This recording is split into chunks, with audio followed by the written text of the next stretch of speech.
እኔ ካንተ ጋር ነኝ እያለ እንዴት አድርጎ ይሸሻል ብላችሁ ትገምቱታላችሁ? እግዚአብሔር በቃሉ የታመነ ነው። እግዚአብሔር በኪዳኑ የጸና ነው። ይህንን የእግዚአብሔር ቃል እንመነው እንጂ ምን የሚለውን አይረሳንም የሚለው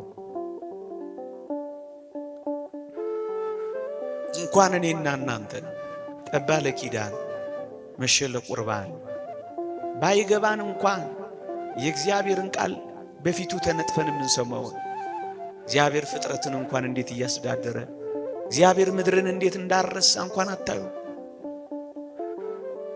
እንዴት ይረሳናል? እንዴት ይተወናል? ለዚህ ነው አረሳሽም ከቶም ቢሆን አልጥልሽም በእጄ መዳፍ ቀርጬሻለሁና የሚለው። ጭንካር የተበሳበትን እንዴት ይረሳል? ዋጋ የከፈለበትን እንዴት ችላ ይላል?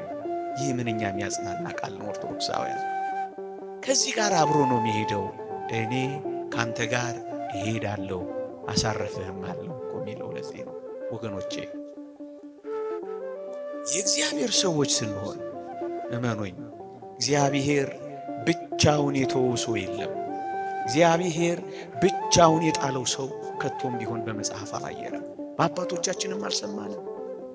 እኛንን ብቻችንን ይሆን እየመሰለን የተሸበርነው፣ እኛንን ብቻችንን ይሆን እየመሰለን የደነገጥነው፣ እኛንን ምን ዱብዳ የደረሰብን እየመሰለን የታወክነው እንጂማ እግዚአብሔር ፍጥረቱን ረስቶ አያውቅም።